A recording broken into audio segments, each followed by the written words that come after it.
Le royaume du divin fiat chez les créatures. Le livre du ciel. Tome 22. Et moi. Mais dis-moi encore, ma vie, et ta volonté. Comment est-elle en moi? Jésus ajouta. Ma fille. Ma volonté est en toi comme le dépositaire de tous ses actes. En fait, lorsqu'elle accomplit un acte, ma volonté ne le dépose pas à l'extérieur d'elle-même. Il manquerait l'espace, la convenance, la sainteté ainsi que tout ce qui est nécessaire pour préserver ses actes. C'est pourquoi elle ne peut les placer ailleurs qu'en elle-même. Qui pourrait jamais avoir l'espace nécessaire pour recevoir tous les cieux avec leurs étoiles, le soleil avec la diffusion de sa lumière, la mer avec l'étendue de ses eaux, la terre avec la multiplicité de ses plantes. Personne. Par conséquent, c'est ma divine volonté elle-même qui est nécessaire pour être capable de déposer ses propres actes. Or, puisque ma volonté est en toi, c'est en toi qu'elle fait le dépôt de tous ses actes.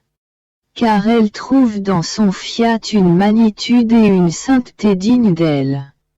Si tu savais le contentement de mon éternel fiat, en trouvant dans la créature l'espace où déposer ses actes, ce qui en est la cause première.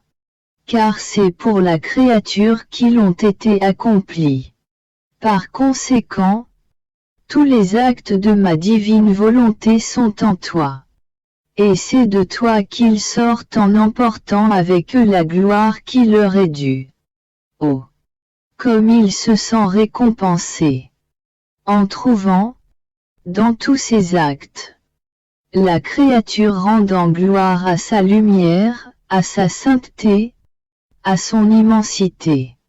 Et en trouvant dans le baiser de la créature, sa gloire, son amour, il se sent poussé à former des actes encore plus beaux, dignes de mon éternel fiat.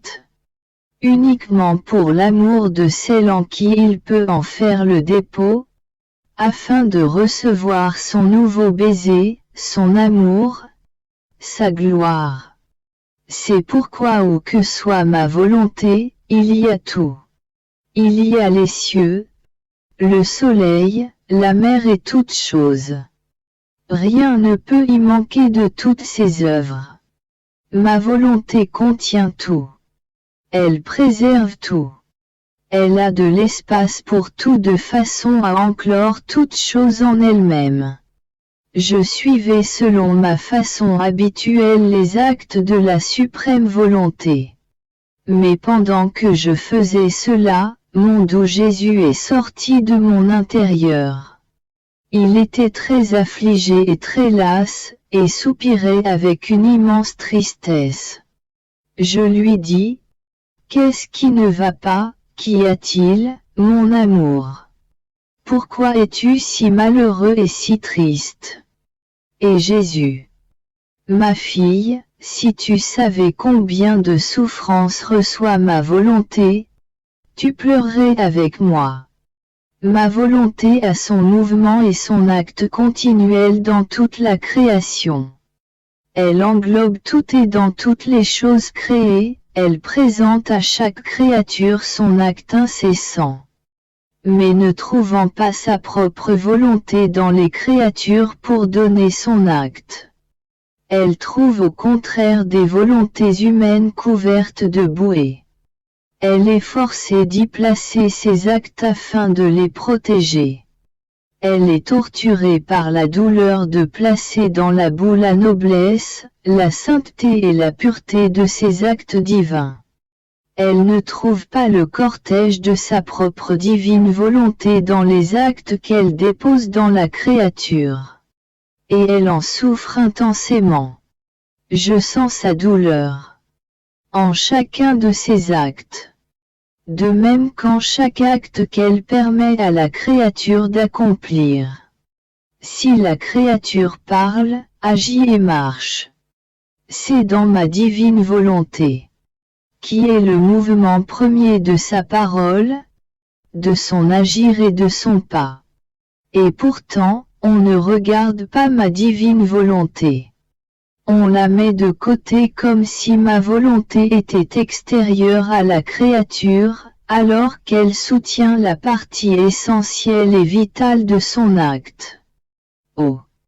Comme elle souffre dans chacun des actes des créatures, en voyant qu'elle n'est ni reconnue, ni aimée, ni regardée. Il n'est rien dans la création que ma volonté ne fasse pas. Elle accomplit dans le soleil son acte incessant de lumière afin de donner la lumière aux créatures. Et elle cherche en elle sa propre volonté, pour recevoir le cortège et la gloire de sa lumière. Ne la trouvant pas, elle souffre, car elle ne trouve pas dans les créatures ce qui correspond à sa lumière.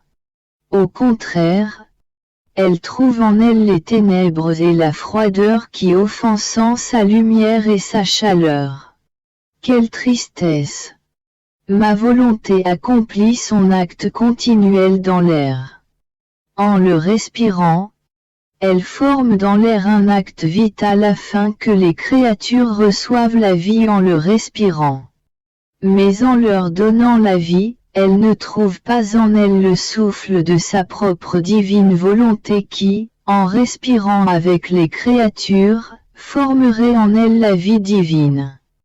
Quelle douleur de donner la vie sans être capable de la former en elle. Ma volonté forme la nourriture. Elle maintient en exercice de si nombreux éléments.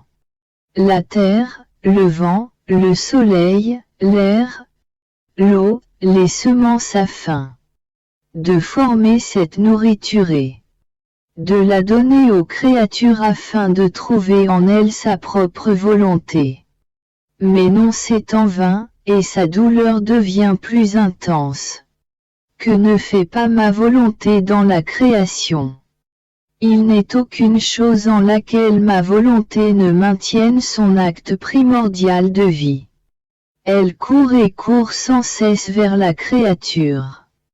Elle court dans le vent, dans l'eau, dans la terre, dans les champs de fleurs, dans les vagues de la mer, dans les cieux qui se déploient partout.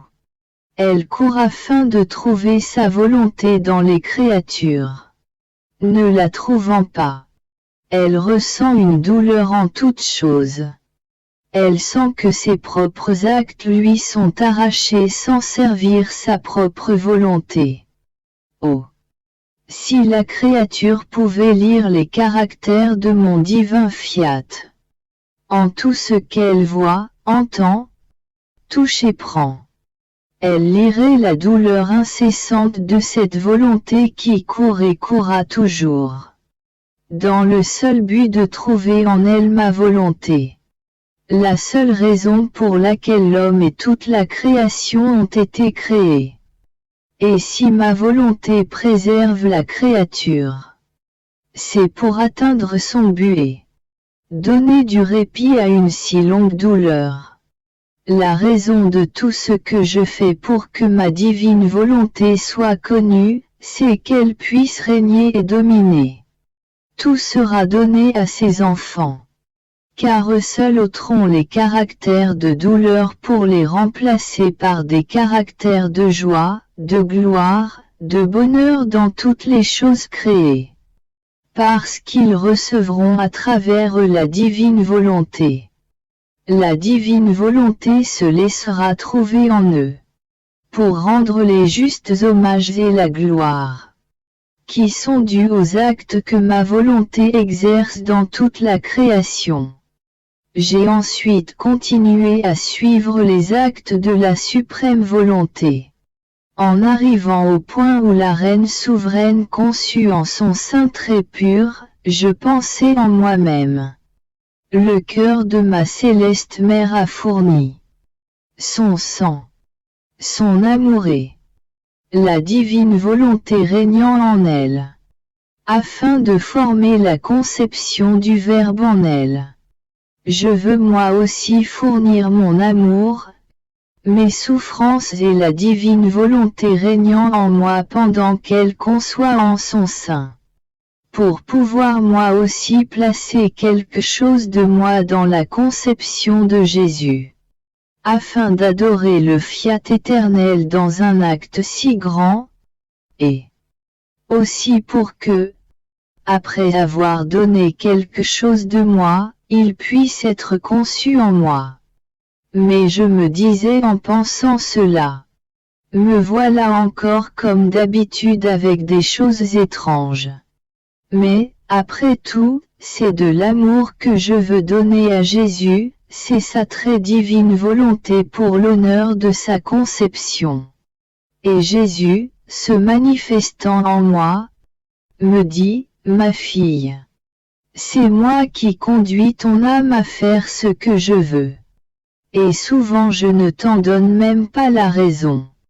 Tu dois savoir que ma divine volonté a eu son premier acte dans ma conception, Verbe éternel. Ton amour et tes actes sont des actes de justice, qui sont nécessaires pour la conception de la divine volonté dans l'humanité de ton Jésus. Car le premier royaume qu'elle a établi l'a été dans mon humanité. Or, afin de te donner le droit que je puisse régner en toi, elle a exigé avec justice ton amour pendant qu'elle concevait dans mon humanité. Il n'y a pour mon fiat suprême ni passé ni futur, mais que tout est présent. Ainsi pendant que je concevais dans la Reine souveraine, je concevais dans ton amour, dans tes souffrances, et dans cette volonté même qui devait régner en toi. Ainsi, tu ne fais maintenant rien d'autre que lui donner ses droits, en lui fournissant ce qui est nécessaire, pour qu'elle conçoive en toi, et pour que tu reçoives les droits de lui laisser établir son royaume et de prendre en main le sceptre du commandement avec un empire absolu. Ainsi, ce qui pour toi n'est rien et te semble étrange, entre dans le premier acte de la divine volonté. Et ton Jésus, te regardant et te prenant par la main, te conduit dans cet acte par lequel il conçut dans le sein maternel afin de te laisser placer ton amour et tes souffrances. Ceci pour que ton acte ne soit pas absent d'un acte si grand qui marqua le commencement du royaume de la divine volonté dans la famille humaine. Et c'est la raison pour laquelle, dans tous les actes que j'ai accomplis lorsque j'étais sur la terre, j'appelle ton amour afin qu'il se lie à ces actes. Je ne veux pas qu'un seul de ces actes ne t'échappe. Tels sont les droits de justice que ma volonté exige. Ce sont des liens de connexion pour te donner le droit que je puisse régner en toi. Par conséquent, suis ton Jésus sans aucune inquiétude. En pensant de nouveau à la tristesse ressentie par la divine volonté dans la création. J'aurais voulu vivre autant de vie qu'elle éprouve de chagrin, de façon à pouvoir apaiser une si longue peine.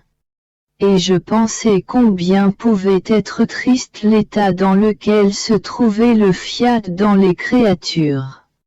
Mon aimable Jésus, se manifestant en moi, me dit, ma fille, tu dois savoir que ma divine volonté ne peut admettre les actes de ma volonté dans les créatures si elles ne s'y trouvent pas elles-mêmes. Car les créatures n'ont pas la capacité, la dignité, la sainteté ni l'espace nécessaire pour contenir un seul acte de la suprême volonté.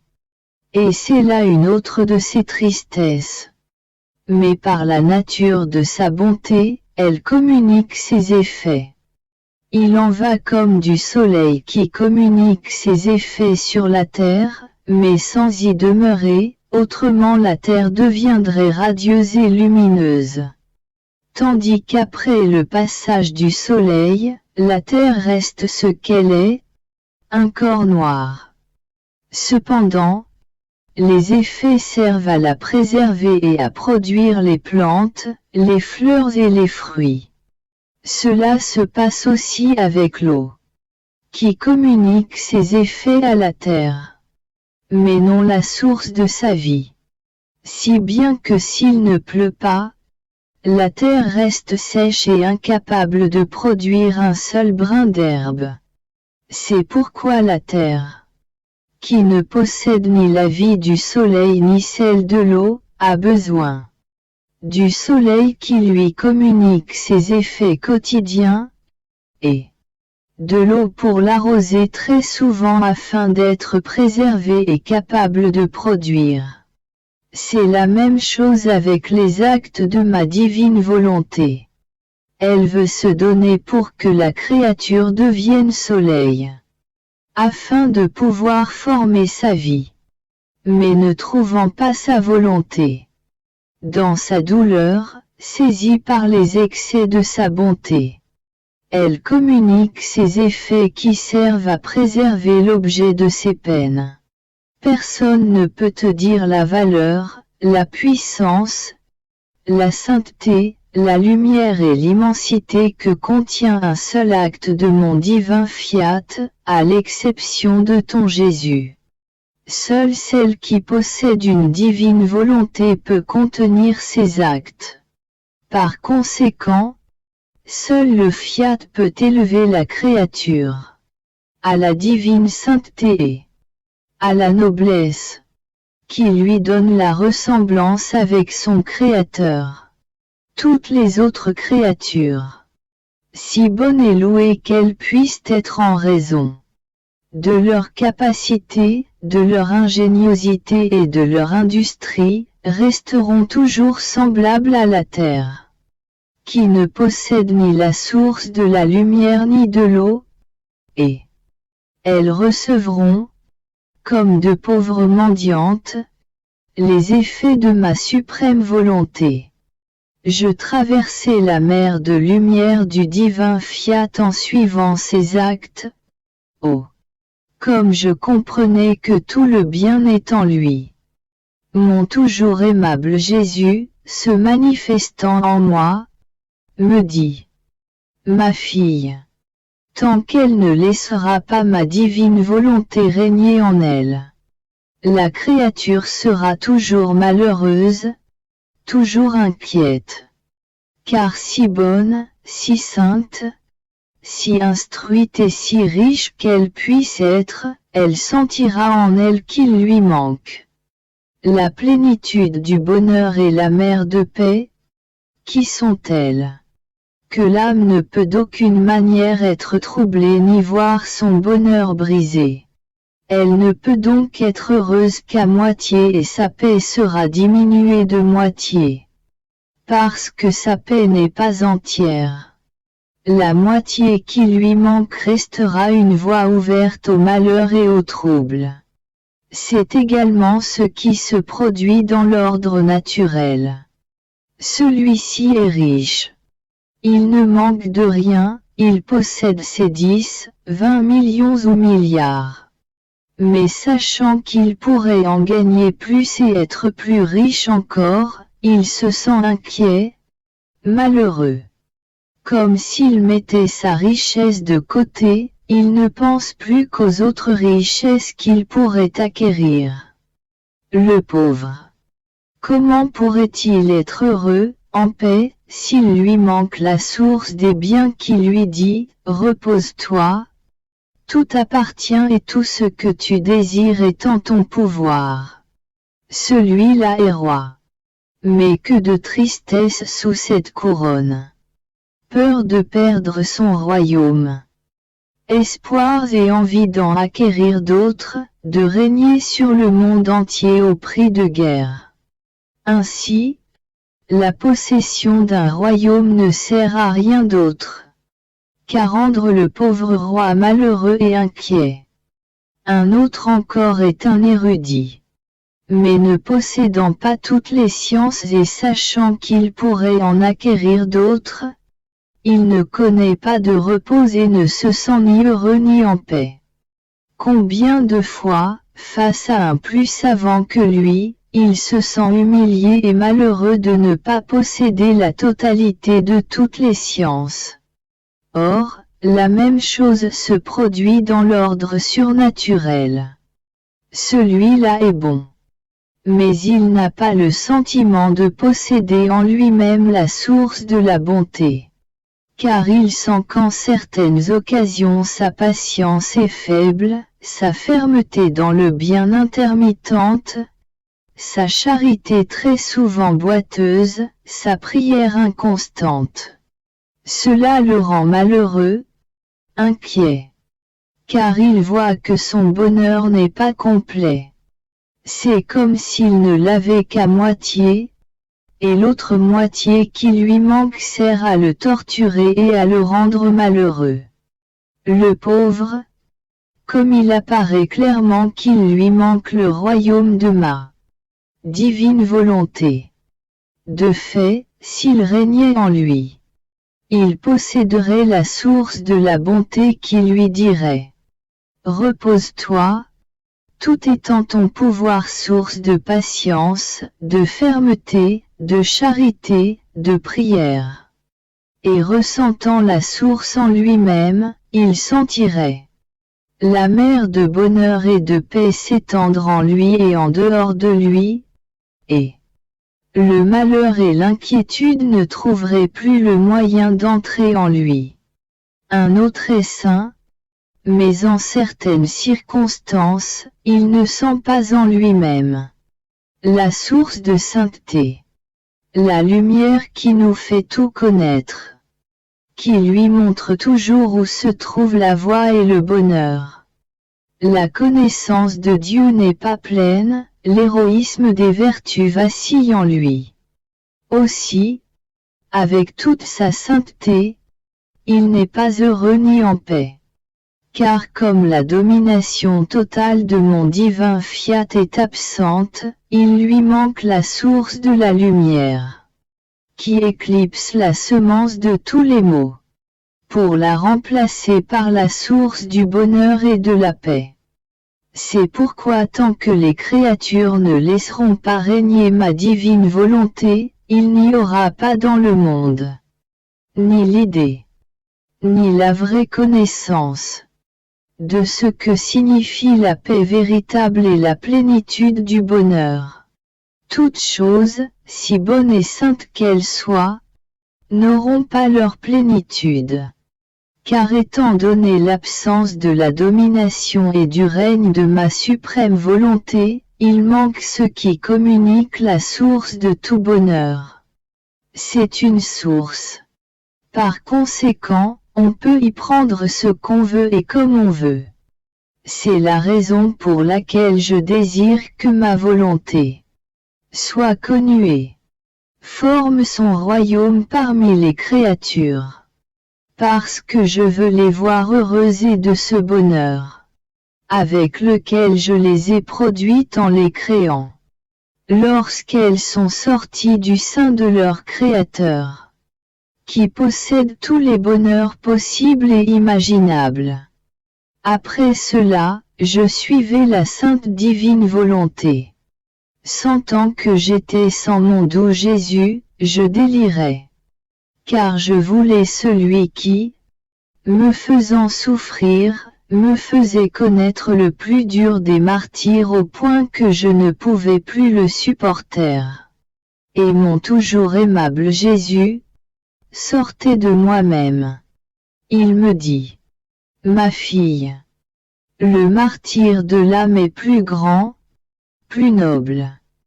Il contient une valeur si grande que, comparée à celle du corps, comme celui-ci est loin derrière. Le martyre du corps est limité, il est petit devant celui de l'âme. L'âme est lumière, tandis que le corps est matière. Lorsque le corps est martyrisé, le sang qu'il répand ne s'étend pas, ne se diffuse pas au loin n'inonde que le petit espace de terre où il se trouve. Ses effets sont par conséquent limités et circonscrits à des lieux, au temps et à la personne. Par contre, le sang de l'âme est lumière. Lorsque cette lumière est filtrée, placée sous une presse, la lumière diffuse, elle s'élève, elle s'étend de plus en plus. Qui peut restreindre et circonscrire la lumière du soleil? Personne. Il n'y a pas de pouvoir contre la lumière. Il n'y a pas d'arme qui puisse la blesser et la tuer. Toutes les puissances réunies sont sans pouvoir contre la lumière. Qu'elles le veuillent ou non. Elles sont forcées de lui laisser libre cours et de se laisser revêtir par elle.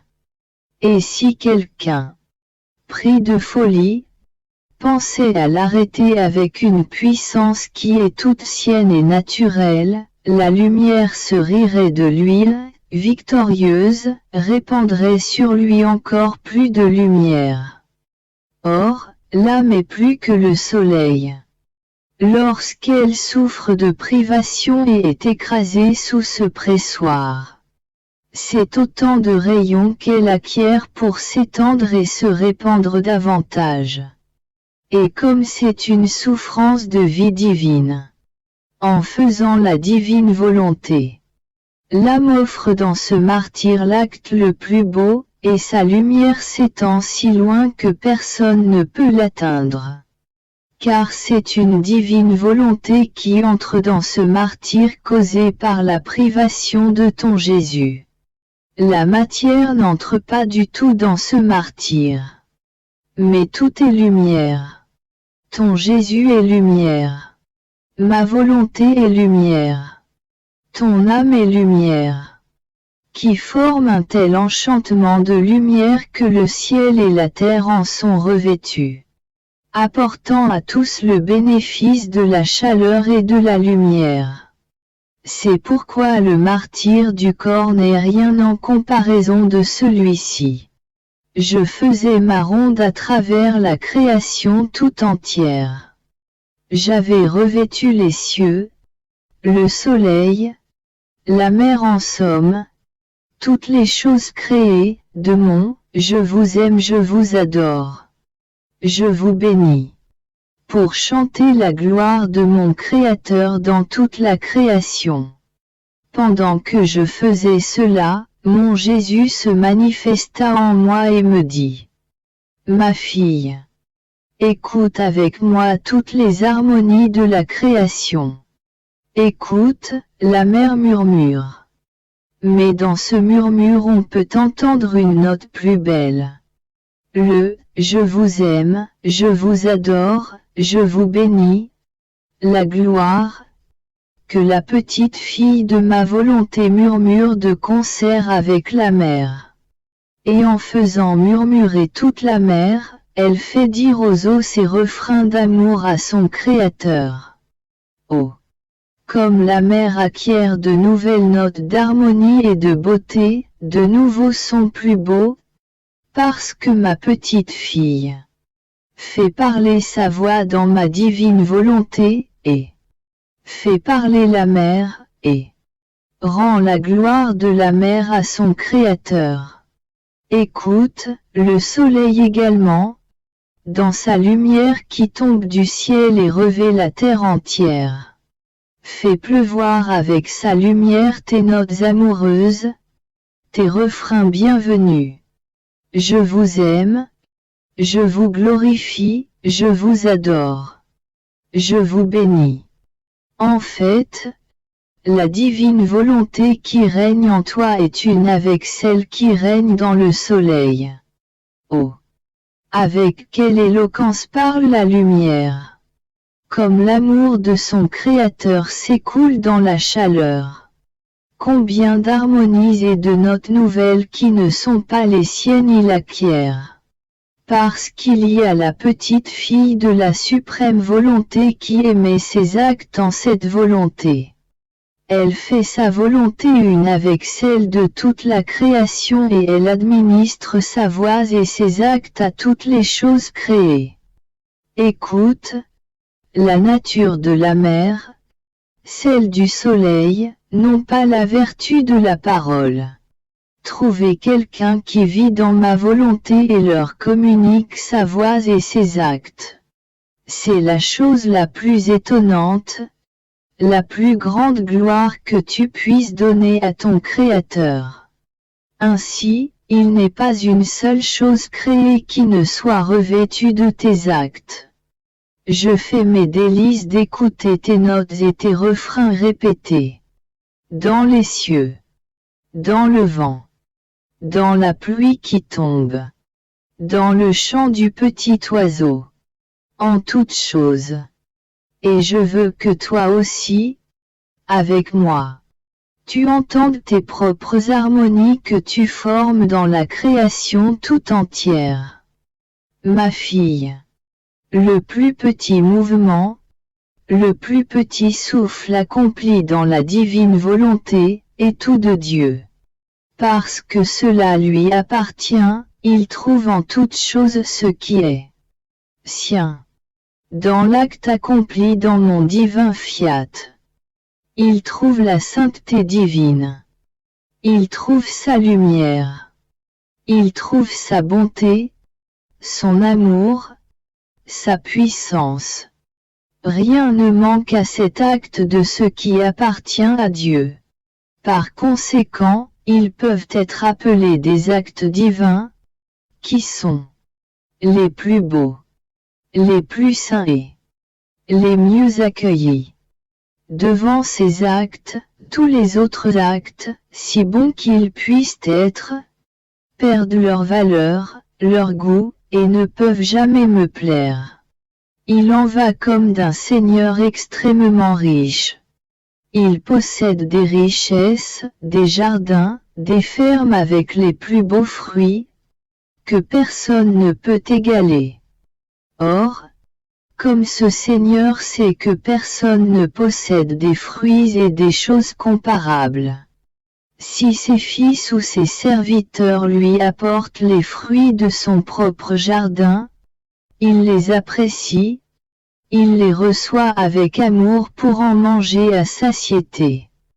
Mais s'il lui apporte des fruits provenant de la ferme d'un autre, il ne les appréciera pas, car il s'apercevra immédiatement de la différence. Il les trouvera mauvais, trop verts et dégoûtants, et il se plaindra aux siens d'avoir osé lui rapporter des choses et des fruits qui ne viennent pas de chez lui.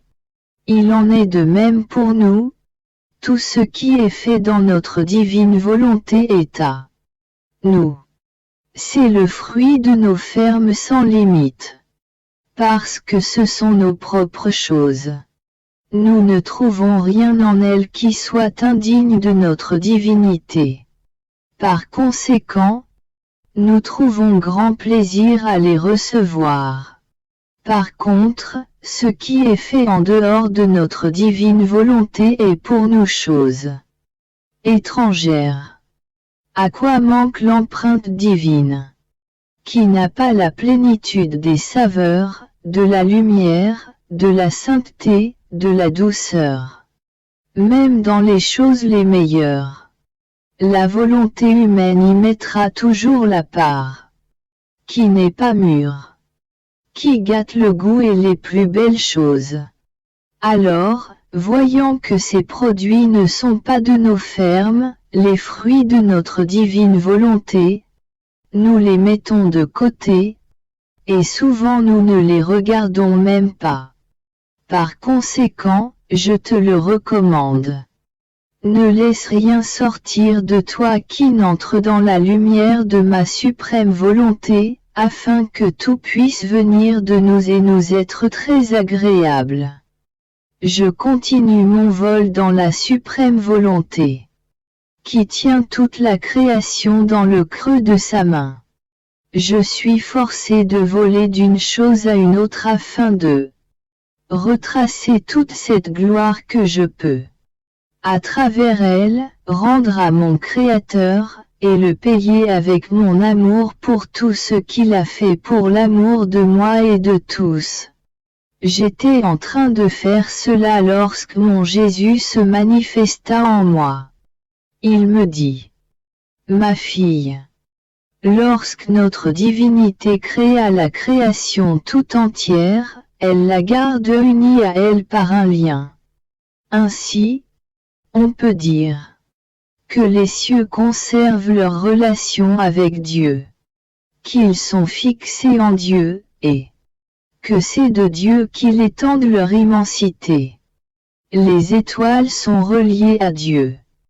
C'est en Dieu qu'elles ornent la voûte du firmament de leur or. Le soleil est relié à Dieu. C'est du sein de Dieu qu'il répand sa lumière qui revêt toute la terre. Il n'est pas une chose créée qui n'ait son lien en Dieu. En sortant, elle ne se sépare pas de Dieu. Dieu est jaloux de ses actes. Il les aime tant qu'il ne permet pas qu'ils soient séparés de lui.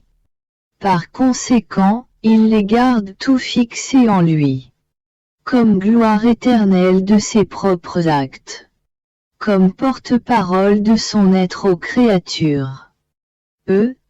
Il parle d'une voix muette avec des faits, de celui qui les a créés. Ils disent, avec des faits, qu'il est lumière très pure et infinie, amour qui ne s'éteint jamais, œil qui voit tout et pénètre toutes choses. Le soleil dit cela. Les choses créées disent également: Regardez-nous, avec des faits, nous vous raconterons. C'est la raison pour laquelle nous ne parlons pas. Les actes sont plus éloquents que les paroles. Il est puissance qui peut tout. Il est immensité qui enveloppe toute chose. Il est sagesse qui ordonne tout. Il est beauté qui enchante toute chose. La création est le récit continuel de l'être suprême dont elle reçoit la vie continuelle. Et en allant d'une chose à l'autre, tu demeures uni par elles à ton Créateur et tu reçois les relations de lumière, d'amour, de puissance, etc., que possède chacune d'elles. En entendant cela, je dis: Mon amour, les choses créées n'ont pas de raison. Comment peuvent-elles me donner leurs relations et te donner tant de gloire? Jésus ajouta: Ma fille, les choses créées sont en relation avec moi et sont reliées à moi comme les membres du corps à la tête. Elles agissent comme les membres qui reçoivent la vie de la tête. Regarde, tu as des mains et des pieds. Ils ne sont pas doués de raison et ils ne parlent pas. Mais parce qu'ils reçoivent la vie de la tête. Les mains agissent, les pieds marchent. Ils restent à la disposition de ce que veut la tête et forment sa plus grande gloire. Ce n'est que si les mains et les pieds étaient séparés du corps qu'ils ne feraient aucun travail ni aucun pas.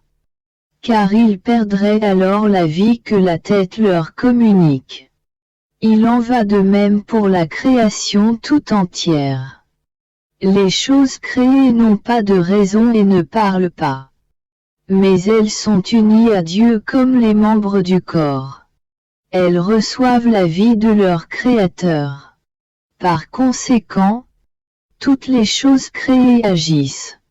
Leurs actes sont incessants et restent à notre disposition plus que vos membres ne sont à la disposition de votre tête. Et tout comme vos membres ont la vertu de communiquer vos œuvres aux autres créatures, les choses créées ont la vertu de communiquer le bien qu'elles possèdent aux créatures et à celui qui vit dans ma divine volonté. parce que la volonté qui les anime est une avec celle de cette âme. Elles sentent que cette âme appartient au corps de la création tout entière. C'est pourquoi elles lui communiquent toutes les relations qu'elles ont avec la tête. C'est avec un grand amour qu'elles l'unissent à elles-mêmes. Par conséquent, vis avec constance dans ma divine volonté si tu veux vivre une vie collective avec ton Jésus et avec toute la création. Et rends-moi toute la gloire que me rendent continuellement toutes mes œuvres. Après quoi je suivis la divine volonté dans l'acte au monde où Jésus se sépara de la reine souveraine pour aller au désert. En éprouvant de la compassion pour l'un et pour l'autre, je me disais: comment la reine souveraine a-t-elle pu se séparer de son cher fils pour aussi longtemps que 40 jours? Elle qui l'aimait tant, comment pouvait-elle supporter d'être sans lui? Moi, qui n'ai pas son amour, je souffre tant d'être privé de lui pour quelques jours. Qu'est-ce que cela a dû être pour ma maman? Et pendant que je pensais cela, mon Jésus adoré se manifesta à l'intérieur de moi. Il me dit: ma fille, nous avons souffert tous les deux de cette séparation. Mais notre peine a été soufferte de manière divine, et non humaine. Par conséquent, elle ne nous a pas séparés du bonheur ni d'une paix imperturbable. Heureux, je suis parti au désert au comble de la joie, ma céleste mère est restée. En fait, la douleur soufferte de façon divine n'a pas la vertu de jeter la plus petite ombre sur le bonheur divin qui contient des mers infinies de joie et de paix. Les douleurs souffertes de façon divine sont comme de petites gouttes d'eau dans une mer immense dont la puissance des vagues a la vertu de les changer en joie. La douleur soufferte de manière humaine a la vertu de briser la vraie joie et de troubler la paix. La manière divine jamais. D'autant plus que ma maman possédait le soleil de ma volonté par grâce, et que je le possédais par nature. Ainsi, le soleil demeurait en elle et demeurait en moi, mais ses rayons ne se séparaient pas. Car la lumière est indivisible. Par conséquent, dans cette même lumière, elle demeurait en moi et suivait mes actes. Et moi je demeurais en elle comme le centre de sa vie. La séparation, bien que réelle, n'était qu'apparente. Nous étions en substance fusionnés ensemble et inséparables. Parce que la lumière de la divine volonté plaçait nos actes en commun comme s'ils ne faisaient qu'un. De plus, je suis allé au désert, afin de rappeler cette même divine volonté, qui est mienne et que, pendant 40 siècles, les créatures avaient déserté. Et moi, pendant 40 jours, je voulais rester seul afin de réparer les 40 siècles de volonté humaine, durant lesquels ma volonté n'avait pas possédé son royaume au cœur de la famille humaine. Avec ma divine volonté même, je voulais la rappeler parmi eux afin qu'elle puisse régner. De retour du désert, je l'ai déposée en ma maman. Avec tous ces actes de divine volonté, que les créatures avaient rejetés et gardés comme en un désert, afin qu'elle puisse être la fidèle dépositaire, la réparatrice et l'impératrice du royaume de ma volonté. Seule la Dame souveraine pouvait recevoir ce dépôt si grand, car elle possédait en elle la divine volonté même qui pouvait contenir la volonté désertée par les créatures. Comment pouvions-nous penser à la douleur d'être séparés pour 40 jours alors qu'il s'agissait de réintégrer notre divine volonté, de la rappeler pour régner à nouveau parmi les créatures. Dans notre peine, nous étions plus qu'heureux, parce que nous voulions placer le royaume du Fiat suprême en sûreté. Et la Reine du Ciel attendait avec impatience mon retour, pour recevoir le dépôt du nouveau soleil, afin de payer de son amour tous les actes de ce soleil que l'ingratitude humaine avait rejetés. Elle a agi en vraie maman envers ma divine volonté. Elle se comporta également en vraie mère pour les créatures en demandant la vie, le bonheur, la joie de posséder le royaume du Fiat éternel pour tous. Ma fille. 40 est un nombre symbolique et significatif dans ma vie ici-bas. À ma naissance, je suis resté 40 jours dans la grotte de Bethléem, symbole de ma divine volonté qui, quoique présente au milieu des créatures, était comme cachée et en dehors de la cité de leur âme. Et moi, afin de réparer pour les 40 siècles de volonté humaine, je voulais rester en dehors de la cité pendant 40 jours. Dans un misérable refuge, pleurant, gémissant et priant, afin de ramener ma divine volonté dans la cité des âmes pour lui rendre son empire. Et après 40 jours, je suis allé me présenter au temple pour me révéler au vieux Siméon.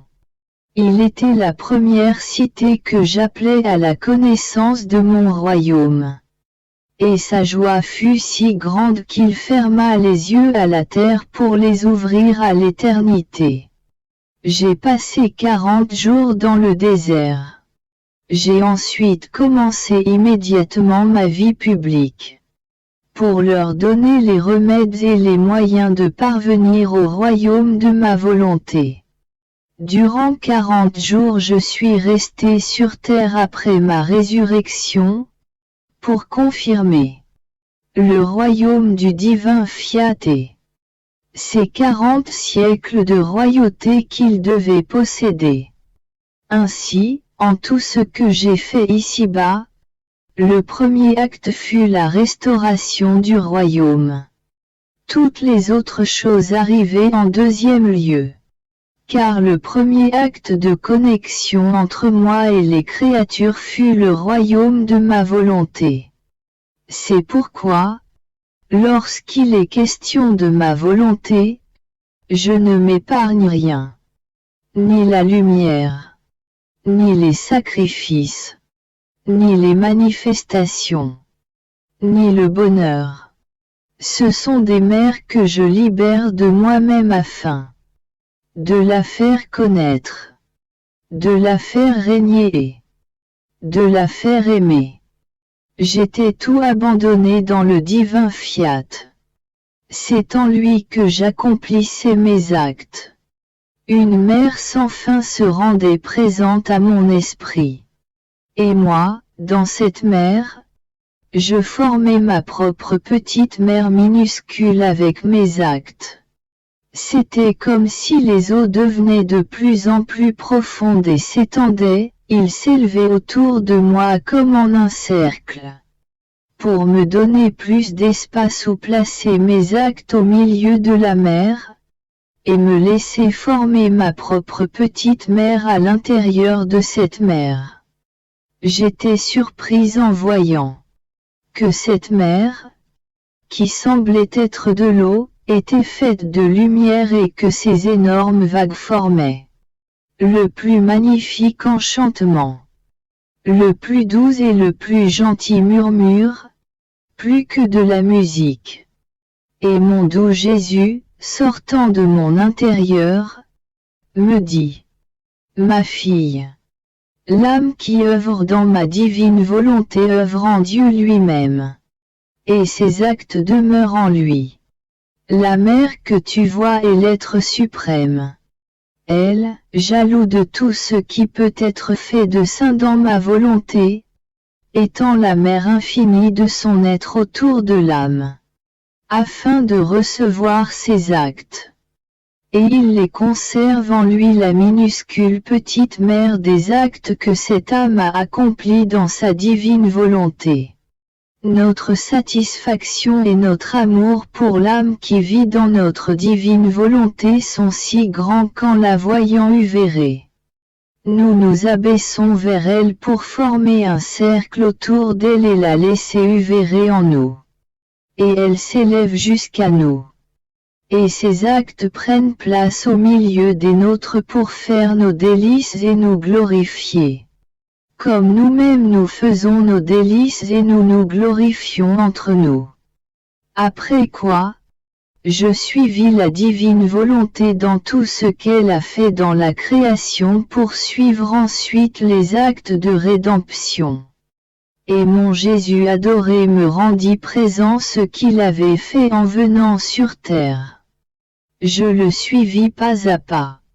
Et suivant son âge tendre, durant lequel il pleurait et tétait le lait dans les bras de la reine souveraine, je lui dis: Mon beau petit enfant, je veux revêtir tes larmes de mon « je t'aime » pour te demander, en chacune de tes larmes, le royaume de ta divine volonté.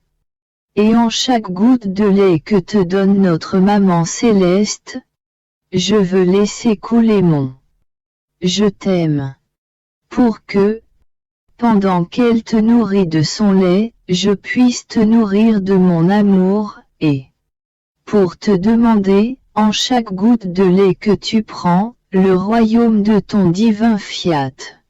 Puis je dis à ma maman: dis avec moi, je veux le royaume de ta volonté. En chaque goutte de lait que je te donne, en chacune de tes larmes et en chacun de tes vagissements, en chacun des baisers que je pose sur ton merveilleux et charmant visage.